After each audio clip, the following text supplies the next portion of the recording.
اپنے بھائیوں بہنوں کے ساتھ کھڑا ہونا ہے اور انشاءاللہ اس ملک کو ہم نے فلاح کی جانب لے کر جانا ہے. یہی ہماری سیاسی جدوجہد کا مقصد ہے، نصب العین ہے. اسی لیے عمران خان جیل میں ہیں. وہ کوئی ڈیل بالکل نہیں کریں گے. یہ بھول جائے جو کوئی یہ سمجھتا تھا کہ عمران خان کو جیل میں ڈال کر وہ ان سے کچھ حاصل کر لے گا. عمران خان ایک چٹان کی طرح کھڑے ہیں. میری پرسوں بھی ان سے ملاقات ہوئی، ہفتے والے دن پھر ان سے ملاقات ہوگی، اور وہ ہر دفعہ اسی بات کو دہراتے ہیں کہ میں آخری شخص ہوں گا جیل سے نکلنے والا. جب باقی تمام دوست میرے جیل سے باہر ہوں گے، جو سینکڑوں لوگ اس وقت پنجاب میں ہر جگہ جیلوں میں ہیں. یاسمین راشد صاحبہ 74 سال کی عمر میں کینسر سروائیور جیل میں ہیں، 600 سے زیادہ دن ان کو ہو گئے، اور باقی ہمارے تمام اسیران. تو کوئی ڈیل نہیں ہوگی. جو مذاکرات کا ایک عمل شروع ہوا تھا، آج خان صاحب نے 2 ٹوک الفاظ میں کہہ دیا ہے کہ اب یہ عمل ختم ہے. ہم کسی کے ساتھ کمیٹی نہیں کھیلیں گے. اس ملک میں ظلم ہے، جبر ہے، اور ہم یہ نہیں ہونے دیں گے کہ اس ظلم اور جبر کو بلا کر ہم مسکرانا شروع ہو جائیں. جب تک ظلم اور جبر کا مداوع نہیں ہوتا، جب تک ہمارے شہداء کے خون کا حساب نہیں ہوتا، ہم کمیٹی نہیں کھیلیں گے. ہم یاد دلاتے رہیں گے جابر کو کہ وہ جابر ہے. ہم اس کے گریبان سے اپنا ہاتھ نہیں ہٹائیں گے. تو یہ عمران خان کا پیغام ہے، یہ ہماری سیاست ہے. ہم کوئی معذرت خواہانہ سیاست نہیں کر رہے، ہم دلیری کی سیاست کر رہے ہیں. ہم پاکستان کے عوام کی سیاست کر رہے ہیں، اور اس سب میں ہم اکٹھے ہیں. میں آپ کا شکر گزار ہوں، آپ کی ثابت قدمی کا شکر گزار ہوں، حلیم بھائی کا شکر گزار ہوں، سیکٹری صاحب کا، ہماری بہنوں کا شکر گزار ہوں کہ آپ ثابت قدم ہیں، آپ ڈٹے ہوئے ہیں، آپ کھڑے ہوئے ہیں. بہت شکریہ. سر میں چاہتا ہوں القادر کیس کو جس انداز میں آپ نے پوری قوم کو بتایا، اس شہر کو بھی بتائیے، چونکہ شہر کپتان کا ہے، یہ شہر ہمارے قائد کا شہر ہے اور کپتان اس کا جانشین ہے. تو یہ سننا چاہتے ہیں کراچی سے بھی کہ القادر کیس جس کو پھنسایا گیا کیا ہے؟ القادر کچھ بھی نہیں ہے، یہ ایک ڈھونگ ہے. یہ اسی طرح کا کیس ہے جیسے پہلے شرمناک کیس بنائے گئے، عدت کا معاملہ ہو یا سائفر کا ہو، یہ ختم ہو جائے گا بالآخر.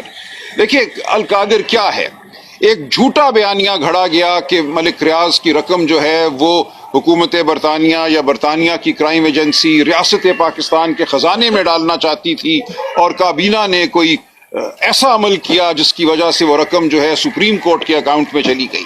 یہ بالکل جھوٹا بیانیہ ہے، اور یہ اب ثابت ہو چکی ہے بات کہ حکومت پاکستان کا جو اس وقت کی حکومت تھی، کابینہ کا کوئی عمل دخل نہیں تھا اس تمام معاملے میں.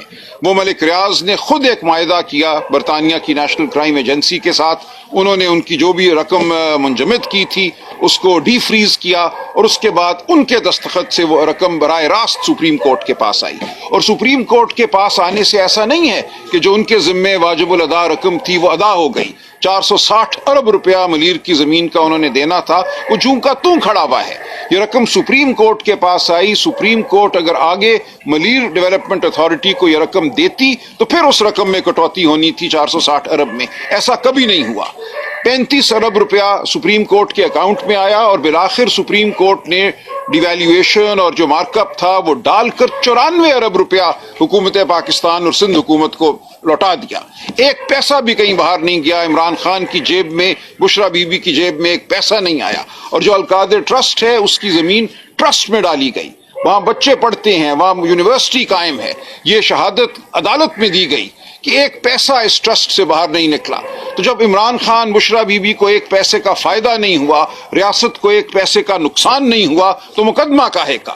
کون سا جرم ہوا ہے؟ یا کوئی جرم نہیں ہوا.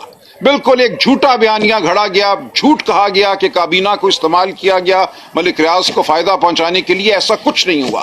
آپ بالکل مطمئن رہیے کہ خان پیسے کے معاملے میں، خان اپنے اصول کے معاملے میں بہت پکا ہے. یہ تمام جھوٹے مقدمے ہیں اور یہ تمام جھوٹے مقدمے ختم ہو جائیں گے. شکریہ. اچھا یہ بتائیے، راج صاحب کے بیرسٹر گور نے جو آرمی چیف سے ملاقات کا کہا کہ سیاسی معاملات کے بعد وہاں سے تبدیل کی آئی، اور آج مذاکرات بھی ختم کرنے کا اعلان کر دیا. کیا اسٹیبلشمنٹ سے پی ٹی آئی کی کوئی ایسی بات ہو گئی ہے کہ ان کو ضرورت نہیں ہے کہ وہ نہیں، ایسا کچھ نہیں ہے.